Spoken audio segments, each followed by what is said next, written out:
স্বাস্থ্য ব্যবস্থা নাই। আর এখানে যারা প্রশাসনে রয়েছেন তারা ব্রিটিশ আমলের যারা লাট সাহেব তাদের মতো জনগণের সাথে ব্যবহার করে। যেই জনগণের ট্যাক্সের টাকা প্রশাসন চালিত হয়, সেই প্রশাসন যদি জনগণের কল্যাণ না করতে পারে, এমন প্রশাসন বাংলাদেশে আমরা চাই না, চাই না, চাই না। দেশ বিরোধী কথাবার্তা যারা প্রচার করছেন তারা বাংলাদেশের স্বাধীনতা সার্বভৌমত্বের বিপক্ষে অবস্থান নিয়েছেন।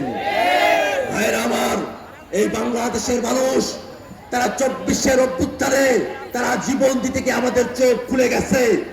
তারা সুশীলতার বলকে বাংলাদেশের বিপক্ষে অবস্থান নেয়, স্বাধীনতার বিরুদ্ধে কথা বলে, সম্প্রীতির বিরুদ্ধে কথা বলে, বাংলাদেশের মানুষের ধর্মীয় ভাবাবেগের বিরুদ্ধে কারা কথা বলে, সম্প্রীতির বিরুদ্ধে কারা কথা বলে, তাদেরকে চিহ্নিত করতে আমাদের আর সময় লাগে না।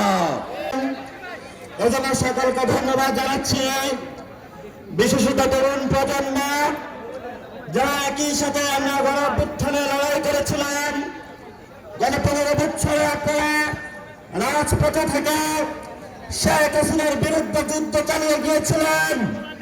অবশেষে আপনারা শেখ হাসিনাকে ভারতে পালাতে বাধ্য করেছিলেন।